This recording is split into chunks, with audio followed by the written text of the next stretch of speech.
Hello everyone. सो आपके IBPS SO का pre का रिजल्ट आ चुका है। अब आपको करनी है मेंस की तैयारी और इतनी अच्छे से तैयारी करनी है कि आपका मेंस भी अच्छे से क्लियर हो जाए। इसी के लिए ही हमने ये प्लेलिस्ट सेशन चला रखा है जिसमें आज हम हमारे सेशन 5 पे हैं। हमारा पैटर्न वही सेम रहने वाला है। हम नंबर ऑफ क्वेश्चन 60 कवर करेंगे जो कि आपकी मेंस का पैटर्न है। वही पैटर्न मैं यहाँ पे रख रही हूँ ताकि आप थोड़ा सा आइडिया लगा पाएँ कि आप कितने क्वेश्चन कवर कर पा रहे हैं। लेकिन आज एक चेंज मैंने ये किया है कि मैंने मोस्टली यहाँ पे कोशिश की है कि जितने प्रीवियस ईयर में जो दूसरे एग्जाम्स के अंदर आपके जो भी सब्जेक्ट मेंशन्स हैं, सिलेबस मेंशन है, उससे रिलेटेड जो क्वेश्चंस आते हैं दूसरे एग्जाम्स के अंदर वो मैंने यहाँ पे इंक्लूड करे हैं। जैसे प्रीवियस एग्जाम्स के ये प्रीवियस एग्जाम्स जो हैं उनके अंदर जो भी क्वेश्चंस आए हैं आपके प्रोफेशनल नॉलेज के बेसिस पे वो सारे क्वेश्चंस आज मैंने इंक्लूड करे हैं। मैंने यहाँ पे एक पूरी लिस्ट बना दी है जो क्वेश्चंस मैं इंक्लूड करने वाली हूँ आज के सेशन के अंदर प्रीवियस ईयर के। वो इन सारे प्रीवियस ईयर एग्जाम्स के अंदर आए हुए हैं और इन्हीं एग्जाम्स के अंदर के जो क्वेश्चंस है वो आज की सेशन में आपको कंप्लीटली मिलने वाले हैं। साथ ही जैसा कि आपको पता है जब भी मैं कोई क्वेश्चन करती हूँ जहाँ पे एक्सप्लेनेशन की रिक्वायरमेंट होती है वहाँ पे मैं उन चीज़ों को और ज़्यादा डिटेल में एक्सप्लेन करती हूँ ताकि वो टॉपिक भी आपका अच्छे से प्रिपेयर हो जाए। ठीक है, तो बिना समय वेस्ट किए, क्योंकि ऑलरेडी समय बहुत कम है हमारे पास, हमारा एग्जाम पास में ही है, तो हम जल्दी से स्टार्ट करते हैं आज का सेशन। तो फर्स्ट क्वेश्चन पे हम चलते हैं। फर्स्ट क्वेश्चन है एड्रेस बाइंडिंग इज। ठीक है, address binding is address of the networking hardware? नहीं। Address assign to a host when it is connected to a network? नहीं, वो तो आईपी एड्रेसिंग होती है। नेक्स्ट है mapping of a logical address to physical address. This is right. ठीक है, address binding का मतलब क्या होता है? जब आप लॉजिकल एड्रेस की मैपिंग फिजिकल एड्रेस पे करते हो तो उसे कहा जाता है address binding. So option C is the correct answer. Next question देखिए, it is a connectionless protocol which does not guarantee the data delivery. ठीक है, तो देखो हमको ऑप्शंस में कौन कौन से प्रोटोकॉल्स दे रखे हैं। फर्स्ट है आपका टीसीपी। तो देखो टीसीपी तो कनेक्शन ओरिएंटेड प्रोटोकॉल होता है, जबकि ये कनेक्शन लेस पूछ रहा है तो ये तो नहीं होगा। एआरपी प्रोटोकॉल किस लिए यूज होता है? To map your logical address to physical address. ठीक है, तो इसमें कनेक्शन लेस और कनेक्शन ओरिएंटेड वाला सीन नहीं है। पीपीपी जो प्रोटोकॉल होता है ना, पॉइंट टू पॉइंट प्रोटोकॉल, ये डेटा लिंक का प्रोटोकॉल है, बाइट ओरिएंटेड प्रोटोकॉल है और ये एक तरीके का कैसा प्रोटोकॉल है? कम्युनिकेशन प्रोटोकॉल है, जो कि यूज होता है to transmit your multi protocol data between two directly connected computers. Okay, दो डायरेक्टली जो कंप्यूटर्स कनेक्टेड हैं उनके बीच में मल्टी प्रोटोकॉल डेटा को ट्रांसमिट करने के लिए यूज होता है पीपीपी। ठीक है, और लास्ट है आपका यूडीपी। तो यूडीपी जो है आपका ट्रांसपोर्ट लेयर का एक कनेक्शन लेस प्रोटोकॉल है जिसके अंदर डेटा की रिलायबिलिटी नहीं होती, यानी कि डेटा डिलीवरी की गारंटी नहीं होती। तो हमारा आंसर क्या हो जाएगा? Option D. नेक्स्ट देखिए, transmits the data between computers connected in a LAN. LAN means local area network. तो देखो, जब लोकल एरिया नेटवर्क में कनेक्टेड है कंप्यूटर्स तो उस टाइम पे आपको डेटा को ट्रांसमिट करने के लिए आप कौन सी डिवाइस यूज करते हो? हम यूज करते हैं ब्रिज। ब्रिज कंप्यूटर नेटवर्क में एक ऐसी डिवाइस है जो कि क्या करती है? मल्टीपल लैन्स को टुगेदर कनेक्ट करती है और एक लार्ज लोकल एरिया नेटवर्क बनाती है। और जो ये मैकेनिज्म होता है एग्रीगेशन का, नेटवर्क एग्रीगेशन मतलब कि मल्टीपल लैन्स को साथ में लेके एक लार्ज लैन बनाना, ये जो मैकेनिज्म होता है इसको क्या कहा जाता है? ब्रिजिंग कहा जाता है। ठीक है, ब्रिज क्या हो सकता है? एक फिजिकल या फिर कोई हार्डवेयर डिवाइस हो सकती है, लेकिन ये किसके ऊपर ऑपरेट होती है? आपके OSI मॉडल की डेटा लिंक लेयर पे। और इसको और क्या बोला जाता है? Layer of two switches. ठीक है, ये ध्यान रखना, ब्रिजेस को क्या बोला जाता है? लेयर ऑफ टू स्विचेस भी बोला जाता है। और अगर हम OSI मॉडल की बात करें तो ये कौन सी लेयर पे करती है वर्क? आपकी डेटा लिंक लेयर के ऊपर। ठीक है, नेक्स्ट देखिए, a device is use to connect two or more different network. देखो अब अलग चीज है, पहले तो लाइन की बात थी, अब था कि दो डिफरेंट नेटवर्क्स को अगर आपको कनेक्ट करना है तो कौन सी डिवाइस यूज होगी? तब आपकी डिवाइस यूज होगी गेटवे। ठीक है, ये ध्यान रखना, गेटवे कब यूज होती है? जब आपको दो नेटवर्क्स को कनेक्ट करना है जो डिफरेंट प्रोटोकॉल्स पे वर्क कर रहे हैं, तो उस केस में कनेक्ट होती है आपकी डिवाइस जो यूज होती है वो यूज होती है गेटवे। जबकि रिपीटर बेसिकली किस लिए यूज होते हैं? आपके रिपीटर यूज होते हैं to regenerate the signal. Hub is a broadcasting device. और स्विचेस कब यूज होते हैं? डेटा लिंक लेयर पे यूज होते हैं स्विचेस। ठीक है ना, तो ये भी आपके सिंगल जो नेटवर्क है उसके अंदर डिवाइसेस को कनेक्ट करने के काम में आते हैं स्विचेस। तो हमारा आंसर क्या हो जाएगा? Option C. नेक्स्ट क्वेश्चन देखिए, what is the unit of data used by the data link layer. ठीक है, पैकेट नहीं, पैकेट आपकी कहाँ पे यूज होती है, यूनिट नेटवर्क लेयर पे। फ्रेम आपकी डेटा लिंक लेयर पे होती है, बिट आपकी हो जाती है फिजिकल लेयर पे और सेगमेंट आपकी हो जाती है ट्रांसपोर्ट लेयर पे। तो फ्रेम आंसर हो जाएगा हमारा, क्योंकि डेटा लिंक लेयर का पूछा है तो आंसर क्या हो जाएगा, ऑप्शन बी। नेक्स्ट देखिए, which one of the following functionality is not performed by the data link layer. First है फ्रेमिंग। देखो फ्रेमिंग तो होती है, हम ईथरनेट फ्रेम पढ़ते हैं 802.3, तो फ्रेमिंग तो आपकी इसकी फंक्शनैलिटी है। एरर कंट्रोल और फ्लो कंट्रोल भी इसकी फंक्शनैलिटी है। इसके अंदर हम कौन कौन से, जैसे फ्लो कंट्रोल हो गया, एरर कंट्रोल हो गया, इनके अंदर हम बहुत सारे प्रोटोकॉल्स पढ़ते हैं और उनपे वो डेटा लिंक लेयर की फंक्शनैलिटी से बिलोंग करते हैं। लेकिन अगर आप देखो चैनल कोडिंग, चैनल कोडिंग जो है आपका, वो आपका इससे बिलोंग नहीं करता डेटा लिंक लेयर से। ठीक है, चैनल कोडिंग आपका डेटा लिंक लेयर से बिलोंग नहीं करता। चैनल कोडिंग बेसिकली आपका फिजिकल लेयर से बिलोंग करता है। तो ये हो जाएगा आपका आंसर, क्योंकि हमसे यही पूछा गया है कौन सी फंक्शनैलिटी है जो आपकी डेटा लिंक लेयर से बिलोंग नहीं करती। नेक्स्ट देखिए, which layer in the OSI model provides the data transfer in the form of frames across the transmission link। ठीक है, तो देखो ये आंसर बहुत ही सिंपल है, अभी मैंने आपको बताया कौन सी लेयर है जो डेटा को फ्रेम के फॉर्म में ट्रांसमिट करती है ट्रांसमिशन लिंक पे, तो वो आ जाएगा आपका answer data link layer. Okay, next देखिए, इसके बाद नेक्स्ट क्वेश्चन देखते हैं अब हम। What are sequence numbers used in the transport layer। तो देखो सीक्वेंस नंबर्स जो हैं वो क्यों यूज होते हैं आपके ट्रांसपोर्ट लेयर में। सीक्वेंस नंबर बेसिकली बताते हैं कि जो डेटा है वो आपका करेक्ट ऑर्डर में अराइव होना चाहिए, उसके इंश्योरिटी के लिए यूज किए जाते हैं सीक्वेंस नंबर। तो sequence number for encrypting data नहीं, to ensure data arrives in the correct order, correct. ठीक है, ये चीज सही है कि आप सीक्वेंस नंबर्स कब यूज करते हो ट्रांसपोर्ट लेयर में, ये इंश्योर करने के लिए कि जो डेटा है वो आपका करेक्ट ऑर्डर में अराइव होना चाहिए। तो आंसर क्या हो जाएगा, ऑप्शन बी। नेक्स्ट क्या है, फॉर ट्रैकिंग आईपी एड्रेस नहीं, टू चेंज रिसीवर एड्रेस नहीं, ये काम के लिए नहीं यूज होता। सीक्वेंस नंबर बेसिकली इसलिए यूज होता है ताकि हम इंश्योर कर सकें कि हमारा डेटा जो है करेक्ट ऑर्डर में रिसीव हो रहा है। नेक्स्ट देखिए, error control in the transport layer is responsible for ensuring data integrity at what level। तो अगर हम ट्रांसपोर्ट लेयर की बात करें तो एक तरीके से किस तरह की कनेक्टिविटी होती है, डिलीवरी होती है, एंड टू एंड डिलीवरी होती है, या फिर हम क्या बोलते हैं इसको, प्रोसेस टू प्रोसेस डिलीवरी भी बोलते हैं। तो जब अगर हम ट्रांसपोर्ट लेयर की बात करते हैं तो उसके अंदर जो एरर कंट्रोल मैकेनिज्म होता है वो डेटा इंटीग्रिटी को किस लेवल तक आपका रिस्पॉन्सिबल बनाता है, एंड टू एंड कनेक्शन तक। ठीक है, तो इसका आंसर क्या हो जाएगा, ऑप्शन बी। नेक्स्ट देखिए, पोर्ट एड्रेस। पोर्ट एड्रेस जो है यूडीपी के अंदर कितने बिट्स का होता है। तो देखो पोर्ट एड्रेस आप चाहे यूडीपी की बात करें टीसीपी की बात करें, पोर्ट एड्रेस कितना बिट्स लॉन्ग होता है आपका, 16 बिट्स। जबकि 32 बिट लॉन्ग कौन सा होता है आपका, आईपी एड्रेसेस। ठीक है, नेक्स्ट देखिए, which of the following SQL command is used to modify the structure of a table। ये ध्यान रखना, क्या मॉडिफाई कर रहे हो आप, स्ट्रक्चर मॉडिफाई करना चाह रहे हो टेबल का। यानी सपोज कोई कंस्ट्रेंट्स उस पे चेंज करना चाह रहे हो, या कोई प्राइमरी की वैल्यूज चेंज करना चाह रहे हो, व्हाटएवर। ठीक है ना, यानी कि टेबल का ही स्ट्रक्चर चेंज करना चाह रहे हो, तो उस केस में कौन सी SQL कमांड यूज होती है आपकी, ऑल्टर। ठीक है, नेक्स्ट देखिए, which command in MySQL is use to list all non temporary tables in a given database. तो कौन सी कमांड यूज होती है आपकी, यूज होती है शो टेबल्स। नेक्स्ट देखिए, in a relational database the number of attributes of a relation. देखो जो नंबर ऑफ एट्रीब्यूट्स होते हैं रिलेशन के अंदर वो क्या कहलाते हैं, वो कहलाते हैं डिग्री ऑफ अ रिलेशन। तो इसका आंसर क्या हो जाएगा, ऑप्शन बी।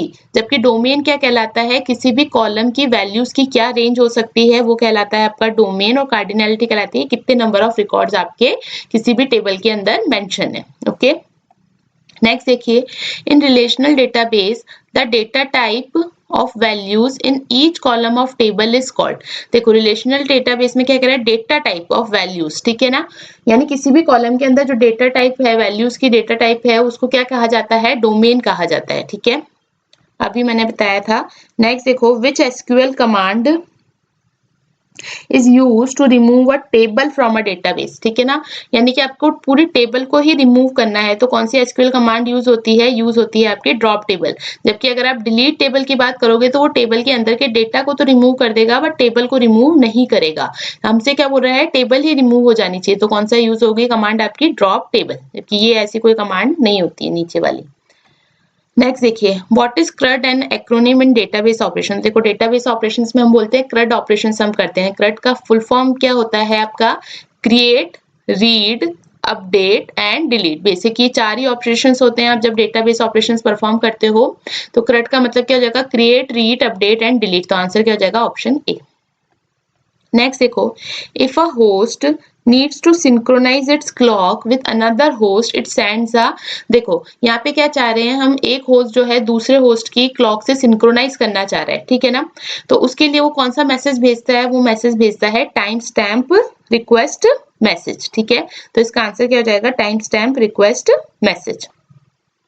नेक्स्ट देखिए, who can send ICMP error reporting message. तो देखो आईसीएमपी जो है आपका इंटरनेट कंट्रोल मैसेज प्रोटोकॉल, ये आपका नेटवर्क लेयर पे वर्क करता है। और इसकी अगर एरर रिपोर्टिंग मैसेज की बात करें तो सपोज आपके डेस्टिनेशन रीचेबिलिटी नहीं हो पा रही है, या पैकेट कोई ड्रॉप हो रहा है बीच में, ठीक है ना, टाइम टू लीव उसका 0 होने की वजह से, तो इस तरीके के मैसेजेस जो है सोर्स को सेंड किए जाते हैं ताकि वो एक्शन ले सके। और वो मैसेजेस आपके होते हैं आईसीएमपी मैसेजेस। और ये मैसेजेस कौन भेज सकता है? ये मैसेजेस आपका राउटर भी भेज सकता है और डेस्टिनेशन होस्ट भी भेज सकता है। तो इसका आंसर क्या हो जाएगा? ऑप्शन सी।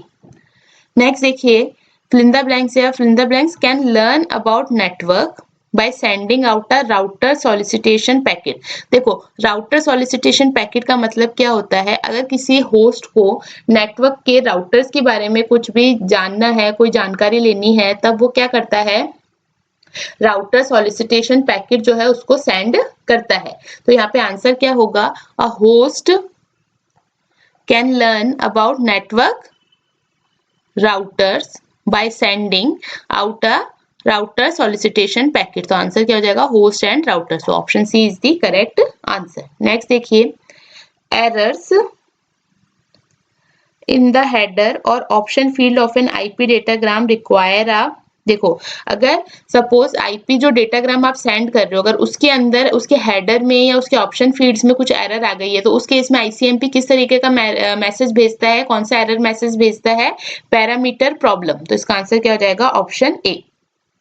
जब भी अगर आईपी के डेटाग्राम के हेडर या उसके जो ऑप्शन फील्ड है उसके अंदर कोई भी एरर आती है, तो आईसीएमपी की रिस्पॉन्सिबिलिटी बनती है कि वो एक एरर मैसेज सेंड करे। और वो एरर मैसेज कौन से टाइप का होगा? पैरामीटर प्रॉब्लम टाइप का। जबकि सोर्स क्वेंस क्या होता है? सोर्स क्वेंस एक मैकेनिज्म है आपके आईसीएमपी में। आईसीएमपी की फुल फॉर्म होती है इंटरनेट कंट्रोल मैसेज प्रोटोकॉल, जो कि इन्फॉर्म करता है डेटा सेंडर को कि उसका जो पैकेट है कुछ बफर ओवरलोड की वजह से आगे फॉरवर्ड नहीं हो पा रहा, ठीक है। और राउटर सॉलिसिटेशन अभी मैंने आपको बताया, बेसिकली अगर होस्ट को रिक्वायर है नॉलेज लेने की कि कोई नेटवर्क के अंदर राउटर्स क्या हैं, उनके बारे में अगर नॉलेज चाहिए, तो उस केस में जो होस्ट है वो राउटर सॉलिसिटेशन मैसेज भेजता है, ठीक है। नेक्स्ट देखिए, आईसीएमपी इज तो अभी अब मैंने बताया ये आईसीएमपी कौन से लेयर का प्रोटोकॉल है? आपका नेटवर्क लेयर का प्रोटोकॉल। तो इसका आंसर क्या हो जाएगा? Option C. नेक्स्ट देखिए, if you have to send a multimedia data over SMTP. अगर एसएमटीपी के ऊपर कोई मल्टीमीडिया डेटा भेजना है हमें, तो उसको किस में एनकोड करना पड़ेगा? उसको आपको एनकोड करना पड़ेगा आस्की में, ओके। नेक्स्ट देखिए, which is not a database anomaly. तो देखो जब हम नॉर्मलाइजेशन पढ़ते हैं तो नॉर्मलाइजेशन हम परफॉर्म इसलिए करते हैं ताकि हम डेटाबेस की एनॉमलीज है उनको रिड्यूस या खत्म कर पाए। और ये एनॉमलीज कौन कौन सी होती हैं आपकी? Update anomaly, create anomaly, insertion anomaly और डिलीशन एनॉमली। इनमें से हमें सेलेक्ट करना है कि कौन सी एनॉमलीज हैं, कौन सी नहीं है। तो आपकी जो डेटाबेस की एनॉमलीज होती हैं कौन कौन सी होती है? Insertion, deletion and update anomaly. Create anomaly database की कोई एनॉमली नहीं है। और इन एनॉमलीज को दूर करने के लिए हम यूज करते हैं टेक्निक जिसको कहा जाता है नॉर्मलाइजेशन। नेक्स्ट देखिए, users view in a database. तो देखो डेटाबेस की अगर हम व्यू की बात करें तो इसमें हमारे पास क्या होता है? अगर हम डेटाबेस के एब्स्ट्रैक्शन लेवल की बात करें तो आपके पास एब्स्ट्रैक्शन लेवल कैसा होता है? सबसे पहले नीचे फिजिकल लेवल आता है, फिर कॉन्सेप्चुअल लेवल आता है और फिर आपका आता है व्यू लेवल। कॉन्सेप्चुअल लेवल या लॉजिकल लेवल भी बोल सकते हैं। फिजिकल लेवल जहाँ पे एक्चुअल में आपका डेटाबेस कैसे स्टोर्ड है, ठीक है ना। लॉजिकल लेवल कैसे डेटाबेस को मैनेज करें, यानी कि जो आपकी टेबल्स होती हैं वो। और आपका जो एक्सटर्नल लेवल बोल लीजिए, यूजर लेवल बोल लीजिए, व्यू लेवल बोल लीजिए, ये वो वाला लेवल होता है जहाँ पे कि यूजर को उसका व्यू मिलता है डेटाबेस का कि उसको किस तरीके का डेटाबेस वहां पे प्रेजेंट हो रहा है। तो यहाँ पे कह रहा है कि जो यूजर व्यू है डेटाबेस के अंदर उसको और क्या कहा जाता है? उसको कहा जाता है एक्सटर्नल व्यू भी कहा जाता है, ओके। तो आंसर क्या हो जाएगा? Option A. नेक्स्ट देखिए, the most common protocol for point to point access is the point to point protocol. ठीक है, फुल फॉर्म इसकी है point to point protocol, short में बोलते हैं PPP। और ये किस तरीके का प्रोटोकॉल है? Bit oriented, byte oriented, character oriented and megabyte oriented. तो देखो जो PPP प्रोटोकॉल है आपका डेटा लिंक पे लेयर पे वर्क करता है और ये एक बाइट ओरिएंटेड प्रोटोकॉल है। जबकि जो बिट ओरिएंटेड प्रोटोकॉल है वो कौन सा प्रोटोकॉल है आपका? HDLC। ठीक है, ये ध्यान रखिएगा। तो जो पॉइंट टू पॉइंट प्रोटोकॉल है क्या अलाउ करता है कंप्यूटर्स को कि वो एक दूसरे से कनेक्ट हो सके ओवर द इंटरनेट और फोन नेटवर्क। और एक ही बाइट ओरिएंटेड प्रोटोकॉल है जो कि काफी अच्छा वर्क करता है आपकी हाई स्पीड ब्रॉडबैंड कम्युनिकेशन के लिए। नेक्स्ट देखिए, in relational database the natural join of two table. अगर आप दो टेबल्स का नेचुरल जॉइन कराते हैं, ठीक है, अगर आप दो टेबल्स का नेचुरल जॉइन कराते हैं यहाँ पे, तो उसका मतलब ये होता है कि आप इन दोनों को कंबाइन कर रहे हैं। इनके ऊपर Cartesian product, filtered Cartesian product लग रहा है, यानी कि अगर इनके अंदर कोई भी कॉमन कॉलम है तो उनके अंदर जो भी कॉमन वैल्यूज होंगी वो ही वैल्यूज आपकी रिजल्टेंट टेबल में आएगी। और जो कॉमन कॉलम है वो सिर्फ एक बार आएगा, इसलिए इसको क्या बोलते हैं? तो हम यहाँ पे प्रोजेक्शन यूज करते हैं। प्रोजेक्शन क्यों? ताकि डुप्लीकेट कॉलम्स यहाँ पे ना आए। और फिल्टर्ड कार्टेशियन प्रोडक्ट इसलिए क्योंकि यहाँ पे हम इक्वालिटी चेक करते हैं, जो कॉमन एट्रीब्यूट्स हमारा मिलता है हमको T1 और T2 में। तो आपका बेसिकली जो नेचुरल जॉइन है टू टेबल्स का वो क्या होता है, किसका कॉम्बिनेशन होता है? प्रोजेक्शन का एंड फिल्टर्ड कार्टेशियन प्रोडक्ट का। तो इसका आंसर क्या हो जाएगा? Option D. नेक्स्ट देखिए, in which of the following state the process is waiting for processor. तो देखो, running, new, ready and waiting state. तो इसमें कह रहा है कि कौन सी स्टेट में प्रोसेस जो है प्रोसेसर का वेट करती है। तो कौन सी स्टेट होती है? वो होती है आपकी ready state. Which of the following is not a transaction management SQL command? तो अगर हम बात करें कि इनमें से कौन सी ट्रांजेक्शन की मैनेजमेंट SQL कमांड नहीं है, तो देखो रोल बैक आपकी ट्रांजेक्शन मैनेजमेंट SQL कमांड है। ये कब होती है? जब कोई भी ट्रांजेक्शन फेलियर हो रहा है तो उस केस में हम क्या करते हैं? उस ट्रांजेक्शन को रोल बैक कर देते हैं। कमिट का मतलब क्या है? अगर ट्रांजेक्शन कंप्लीट हो गया और अब हमने जितने भी चेंजेस किए अगर हम उनको परमानेंटली सेव करना चाहते हैं तो हम यूज करते हैं कमिट ऑपरेशन। सेलेक्ट ऑपरेशन आपका ट्रांजेक्शन मैनेजमेंट ऑपरेशन नहीं है। सेलेक्ट ऑपरेशन बेसिकली अगर कोई वैल्यूज है या कोई डेटा है जिसको आप सेलेक्ट करना चाहते हो फ्रॉम द टेबल, तो वो इसलिए यूज होता है आपका सेलेक्ट क्वेरी। ठीक है ना, तो ये ट्रांजेक्शन मैनेजमेंट SQL कमांड नहीं है, तो इसका आंसर तो ऑप्शन सी हो जाएगा। और सेव पॉइंट का मतलब क्या हो गया कि कुछ आप जैसे ट्रांजेक्शन में काम कर रहे हो और आप सेव पॉइंट बोलिए, चेक पॉइंट बोल लीजिए कि आप यहाँ तक चेक पॉइंट लगाना चाह रहे हो, यानी कि यहाँ तक का डेटा का काम कंप्लीट हो चुका है, तब हम यूज करते हैं चेक पॉइंट या सेव पॉइंट, जिसको भी आप ट्रांजेक्शन मैनेजमेंट SQL कमांड के अंदर ही लेते हो। तो सेलेक्ट जो है वो ऐसी कमांड है जो ट्रांजेक्शन मैनेजमेंट SQL कमांड नहीं है। ठीक है, नेक्स्ट क्वेश्चन देखते हैं अब हम। In which of the topology each device has a dedicated point-to-point link to a central controller? यानी एक सेंट्रल कंट्रोलर है और उससे आपकी हर जो डिवाइस है, ठीक है, उसका पॉइंट टू पॉइंट लिंक है। तो ये किस तरीके की टोपोलॉजी बनती है आपकी? ये बनती है आपकी स्टार टोपोलॉजी। ठीक है, जबकि मैश टोपोलॉजी में क्या होता है? हर डिवाइस जो है दूसरी डिवाइस के साथ कनेक्टेड होगी। ठीक है, इस तरीके से। और यहाँ पे आप ध्यान रखिएगा, अगर n डिवाइस है तो कनेक्शंस कितने होंगे? n(n-1/2). ठीक है, जबकि यहाँ पे अगर n डिवाइसेस है तो कनेक्शंस कितने हो रहे हैं? n ही हो रहे हैं। और बस के अंदर क्या होती है? आपके पास एक केबल होती है और उसी पे सारी ड्रॉप लाइंस से के थ्रू आपकी जो डिवाइसेस हैं वो कनेक्ट होती है। और रिंग के अंदर क्या होता है? रिंग स्ट्रक्चर में आपकी डिवाइसेस एक दूसरे से कनेक्ट होती है। और यहाँ पे एक तरीके से टोकन पासिंग मैनेजमेंट परफॉर्म किया जाता है। जो भी डिवाइस टोकन एक्वायर करती है वो ही डेटा सेंड कर सकती है। ठीक है, तो अभी हमारा जो क्वेश्चन है वो हमारे स्टार टोपोलॉजी पे था, तो इसका आंसर हो जाएगा ऑप्शन डी। नेक्स्ट देखिए, विच वन इज करेक्ट। अब इसका आंसर आप देंगे। मैं ये अभी बहुत बार बता चुकी हूँ PPP प्रोटोकॉल के बारे में, तो कमेंट बॉक्स में मुझे बताइएगा। इसको हम क्वेश्चन 1 मार्क कर लेते हैं फॉर योर रेफरेंस, ताकि आप आंसर दे पाए। तो कमेंट बॉक्स में बताइएगा क्वेश्चन 1 का आंसर क्या है। नेक्स्ट देखिए, which of the following is or are true for neural networks. देखो, न्यूरल नेटवर्क्स आपका मशीन लर्निंग का पार्ट होता है। न्यूरल नेटवर्क के लिए पूछ रहा है कि कौन से स्टेटमेंट्स ट्रू हैं और कौन से फॉल्स है। फर्स्ट है the training time depends on the size of network. तो ये बात बिल्कुल ट्रू है। जितना ज्यादा नेटवर्क बड़ा होगा, जितना ज्यादा आपका डेटा सेट होगा, उतना ज्यादा आपका ट्रेनिंग में टाइम लगने वाला है। तो इसका ये तो ट्रू है आपका। ठीक है, दूसरा क्या है? Neural network can be simulated on a conventional computer. Yes, this is also true. ठीक है ना। नेक्स्ट देखिए, artificial neurons are identical in operation to biological ones. ये बात फॉल्स है। ठीक है, तो इसका आंसर क्या हो जाएगा? A and B are true. Next देखिए, in which of the in which one of the following page replacement policy Belady's anomaly में अकर। तो देखो ये अगर आपने मेरा operating system one shot video देखा होगा, उसके अंदर मैंने सारी एल्गोरिथम्स के बारे में समझाया था। तो इनमें से कौन सी एल्गोरिथम जिसपे ब्लिडी एनॉमली आती है, वो होती है आपकी फीफो। ठीक है, फर्स्ट इन फर्स्ट आउट। और इसका मतलब क्या होता है कि आप नंबर ऑफ पेजेस, ठीक है ना, अगर आप नंबर ऑफ पेजेस भी बढ़ा रहे हैं तो भी आपके क्या हो रहे हैं, नंबर ऑफ पेज फोल्ड्स फिर भी इंक्रीज हो रहे हैं। ठीक है ना, यानी सपोज नंबर ऑफ पेजेस आपके 3 थे, ठीक है ना, नंबर ऑफ फ्रेम्स मान लीजिए, नंबर ऑफ फ्रेम्स आपके पास 3 थे, तब आपके फॉल्ट्स आ रहे थे सपोज 10, और अगर आपने नंबर ऑफ फ्रेम्स बढ़ा दिए है ना, तो आपके पास नंबर ऑफ पेज फॉल्ट्स आ रहे हैं 12, जबकि क्या आने चाहिए, पेज फॉल्ट्स कम होने चाहिए। लेकिन क्या हो रहा है, फ्रेम्स बढ़ाने से पेज फॉल्ट भी बढ़ रहे हैं। तो ये जो सिनेरियो होता है ये कहलाता है आपका ब्लिडी एनॉमलीज। ठीक है, तो और ये किसके अंदर आता है, आपका फीफो के अंदर। नेक्स्ट देखिए, the maximum combined length of the command line arguments including the spaces between adjacent argument is। ठीक है, तो देखो इसकी कोई भी मैक्सिमम लेंथ आप ऐसे डायरेक्टली नहीं बता सकते, ये डिपेंड करता है कि एक ऑपरेटिंग सिस्टम के अंदर उसने कितना स्पेसिफाई कर रखा है।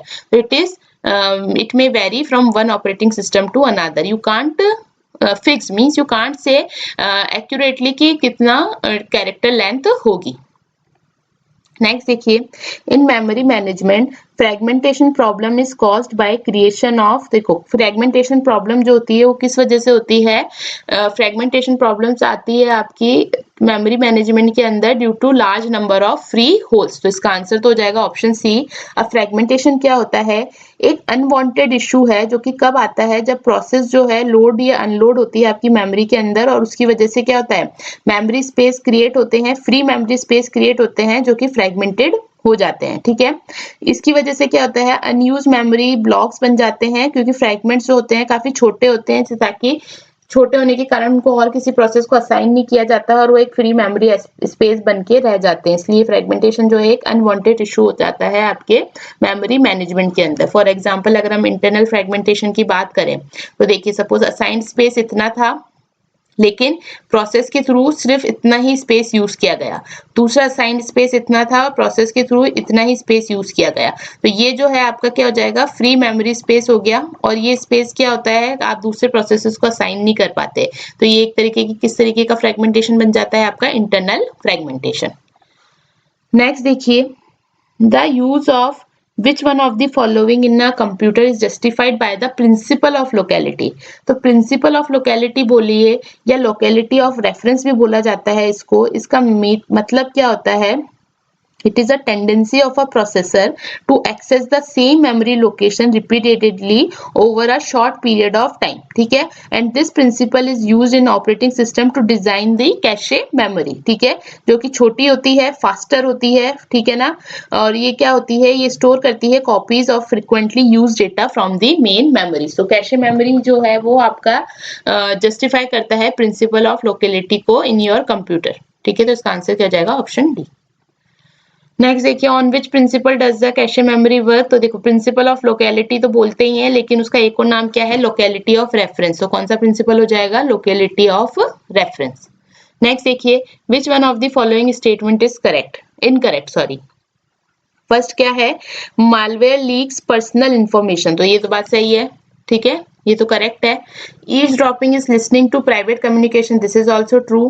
spoofing is acquiring the user ID and password, no this is false। spoofing क्या होता है, एक तरीके का स्कैम है जहाँ पे क्या होता है, someone मतलब कोई अदर पर्सन जो है प्रिटेंड करता है किसी और की तरह, और उससे सिस्टम का एक्सेस जो है वो गेन कर लेता है, डेटा को स्टील करता है और मालवेयर को स्प्रेड करता है। ठीक है ना, तो इसका आंसर हो जाएगा ऑप्शन सी, ये इनकरेक्ट है इसकी डेफिनेशन। ठीक है, नेक्स्ट क्या है, social engineering is of interest of to cyber security, this is true. Okay, next देखिए, the unit commonly use to measure the speed of data transmission. तो देखो स्पीड ऑफ डेटा ट्रांसमिशन की जो common unit होती है जिसमें major की जाती है वो होती है आपकी बिट्स पर सेकंड। ठीक है, बिट्स पर सेकंड भी होती है, कई बार बाइट्स पर सेकंड भी होती है, ठीक है ना, बट जनरली जो आपकी यूज होती है वो कौन सी यूज होती है, बिट्स पर सेकंड। तो इसका आंसर क्या जाएगा, ऑप्शन सी। नेक्स्ट देखिए, the technology most popularly use by LAN is. तो कौन सी टेक्नोलॉजी यूज की जाती है आपकी लैन के थ्रू पॉपुलरली, कौन सी होती है, वो आपकी होती है ऑप्शन सी, ईथरनेट। नेक्स्ट देखिए, which one is a communication channel security protocol. First है आपका SSL सिक्योर सॉकेट लेयर, ठीक है ना। ये क्या करता है, कम्युनिकेशन को सिक्योर करता है ब्राउजर और सर्वर के बीच में, ठीक है। और इसमें क्या होता है, मर्चेंट्स जो हैं वो मैनेज कर सकते हैं अपने ऑर्डर और पेमेंट डिटेल्स को, ठीक है। सेट की फुल फॉर्म होती है आपकी सिक्योर इलेक्ट्रॉनिक ट्रांजेक्शन, ठीक है। ये प्रोटोकॉल क्या करता है, ये सिक्योर करता है आपके क्रेडिट कार्ड पेमेंट्स को, और ये कस्टमर की जो पेमेंट डिटेल्स है उनको मर्चेंट से हाइड करने में हेल्प करता है। SHTTP क्या होता है, secure hyper text transfer protocol. ये प्रोटोकॉल अलाउ करता है कि आप सिक्योरली एक्सचेंज कर सके अपनी फाइल्स को on the www means world wide web, ठीक है। तो बेसिकली एक एक्सटेंशन है आपके hyper text transfer protocol HTTP का, जो कि आपका प्राइमरी प्रोटोकॉल होता है डेटा को सेंड करने के लिए, उसके ऊपर सिक्योरिटी प्रोवाइड कराता है आपका SHTTP प्रोटोकॉल। तो तीनों ही आपके क्या है, चैनल सिक्योरिटी प्रोटोकॉल है। तो इसका आंसर क्या हो जाएगा, ऑप्शन डी। नेक्स्ट देखिए, the logical data structure with a one two many relationship. देखो वन टू मैनी रिलेशनशिप का जो डेटा स्ट्रक्चर आपका कौन सा होता है, ये वाला होता है, ठीक है। इसमें क्या होता है, वन टू मैनी रिलेशनशिप होती है, ठीक है। तो कौन सा डेटा स्ट्रक्चर हो जाएगा, ये आपका लॉजिकल डेटा स्ट्रक्चर हो जाएगा ट्री। नेक्स्ट देखिए, स्टैक इज समटाइम्स कॉल्ड, देखो स्टैक कौन सी प्रिंसिपल पे आपका वर्क करता है, लीफो पे, लास्ट इन फर्स्ट आउट। और स्टैक को कई बार क्या कहा जाता है, पुश डाउन लिस्ट भी कहा जाता है। तो इसका आंसर क्या हो जाएगा, ऑप्शन बी। नेक्स्ट देखिए, पिंग। देखो पिंग कमांड किस लिए यूज होती है, तो देखो पिंग कमांड जो है बेसिकली एक कमांड लाइन यूटिलिटी है, जो कि क्या टेस्ट करती है कि जो नेटवर्क डिवाइस है, ठीक है, वो रीचेबल है या नहीं, sending a request over the network, ठीक है। It's a fundamental tool in computer networking that's available on almost any operating system with network connectivity, and ping can also measure your round trip time, your report, it reports the packet loss and it reports the latency. तो answer क्या हो जाएगा, all of the mention. Next देखिए, which of the following normal form is based on multi value dependency. तो देखो first, second, third और इसके अलावा जो BCNF है, ठीक है, ये तो आपकी किस पे होती है, सिंगल वैल्यू डिपेंडेंसी पे होती है, जबकि फोर्थ जो है वो किस पे होती है, आपकी मल्टी वैल्यू डिपेंडेंसी पे। तो आंसर तो क्या हो जाएगा हमारा, ऑप्शन डी, ठीक है। फर्स्ट नॉर्मल फॉर्म इंश्योर करती है कि एटॉमिक वैल्यूज होनी चाहिए, कंपोजिट एट्रीब्यूट्स नहीं होने चाहिए। सेकंड नॉर्मल फॉर्म इंश्योर करती है कि कोई पार्शियल डिपेंडेंसी नहीं होनी चाहिए। थर्ड नॉर्मल फॉर्म इंश्योर करती है कि कोई ट्रांजिटिव डिपेंडेंसी नहीं होनी चाहिए आपके रिलेशन के अंदर, और BCNF इंश्योर करती है कोई भी ओवरलैपिंग कीज नहीं होनी चाहिए।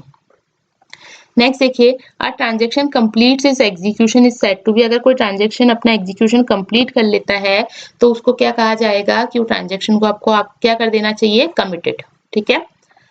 नेक्स्ट देखिए, relation that has no partial dependency. तो अभी मैंने आपको बताया, आप बताइएगा इसका आंसर, ये आप क्वेश्चन 2 ले लीजिए फॉर द रेफरेंस, ठीक है। क्वेश्चन 2 का आंसर कमेंट बॉक्स में बताइएगा क्या होगा।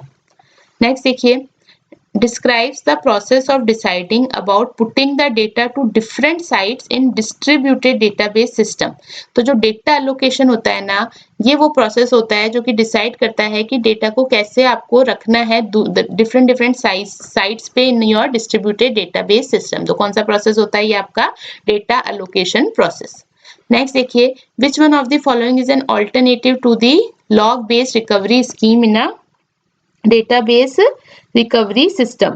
तो देखो लॉग बेस्ड रिकवरी के अलावा ऑल्टरनेटिव कौन सा होता है, आपका होता है शैडो पेजिंग।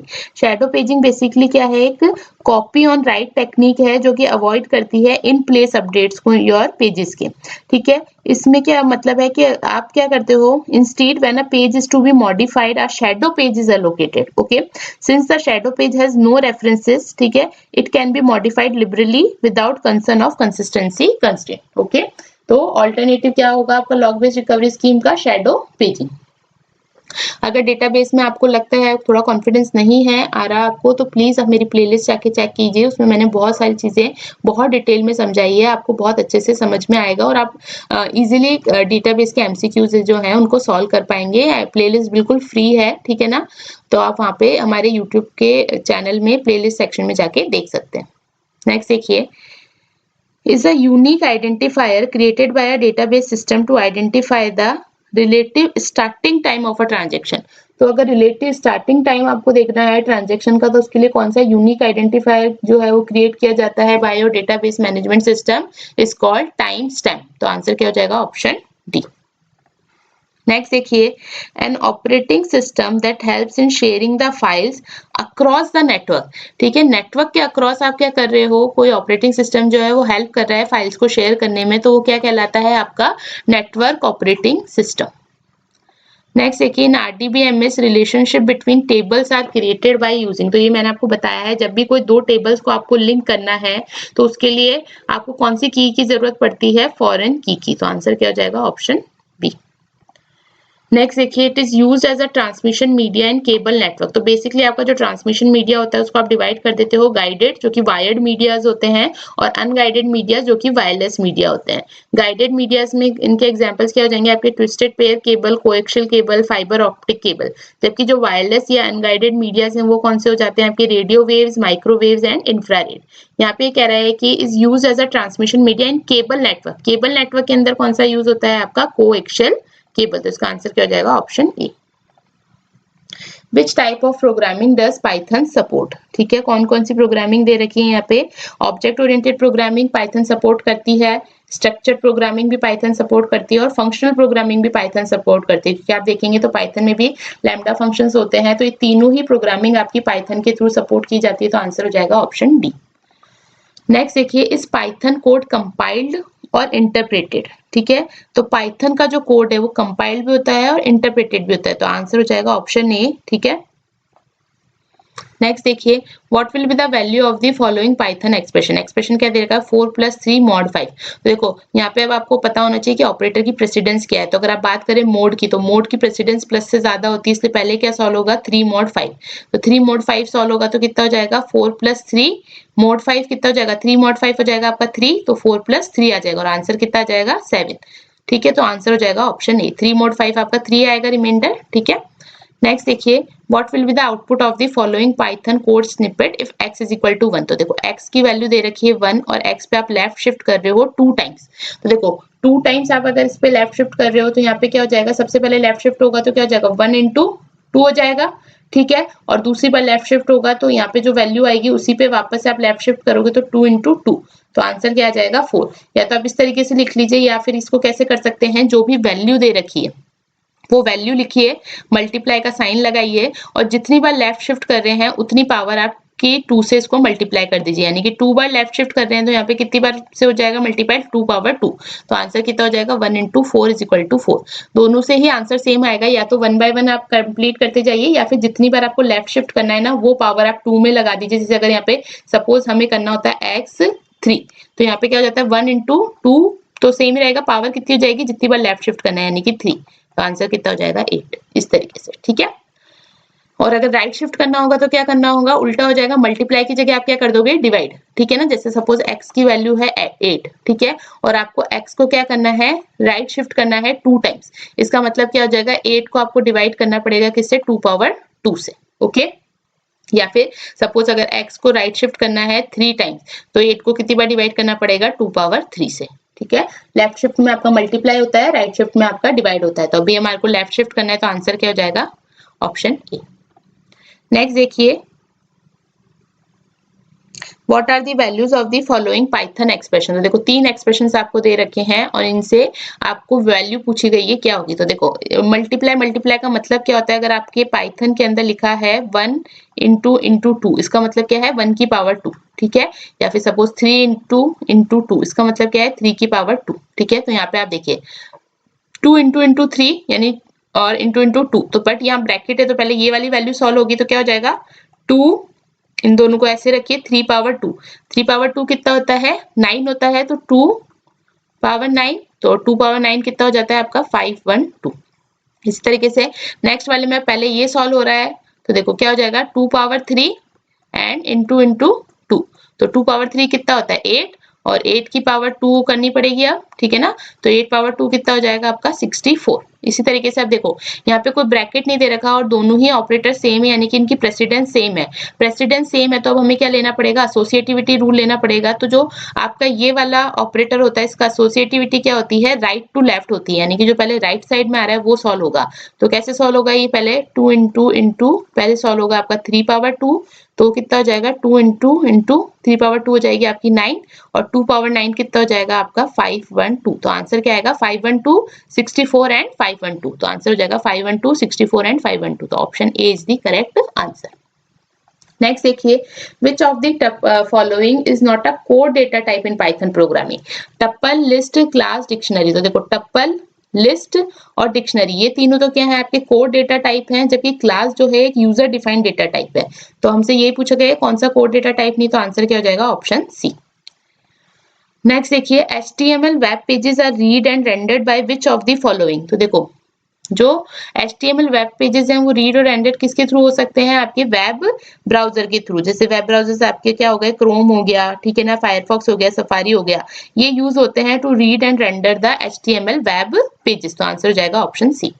आज का लास्ट क्वेश्चन देखिए, fill in the blank से it is not suitable for accommodating any change. तो ये सॉफ्टवेयर इंजीनियरिंग का क्वेश्चन है, इसमें क्या दे रखे हैं, red model, waterfall model, build and fix model and prototyping model. और हमें इनमें से बताना है कि कौन सा मॉडल है जो कि आपके चेंजेस को अकोमोडेट नहीं करता, ठीक है ना, यानी कि अगर बीच में डेवलपमेंट में कहीं पे कुछ चेंजेस आ रहे हैं तो वो उन चेंजेस को एक्सेप्ट नहीं करता है या अकोमोडेट नहीं करता। तो कौन सा मॉडल होता है, वो आपका होता है वाटरफॉल मॉडल। इसको लीनियर सिक्वेंशियल मॉडल भी बोलते हैं, जिसके अंदर फॉरवर्डिंग तो होती है बट बैक ट्रैकिंग नहीं होती। इसका मतलब आपके इनिशियल फेज में सारे रिक्वायरमेंट्स क्लियर होने चाहिए और यहाँ पे ब्लॉक बाय ब्लॉक डेवलपमेंट होता है, यानी कि पहले रिक्वायरमेंट सारी कलेक्ट की जाती हैं, फिर डिजाइनिंग होती है, जब डिजाइनिंग कंप्लीट हो जाती है तब आप कोडिंग फेज पे जाते हो, ठीक है, कोडिंग और इम्प्लीमेंटेशन होता है, उसके बाद यहाँ पे टेस्टिंग की जाती है और फिर आपका डिप्लॉयमेंट होता है। तो ये आपका क्या होता है, ब्लॉक बाय ब्लॉक चलता है, एक कंप्लीट होता है स्टेप तब आप दूसरे स्टेप पे मूव करते हो और इसमें बैक ट्रैकिंग पॉसिबल नहीं है।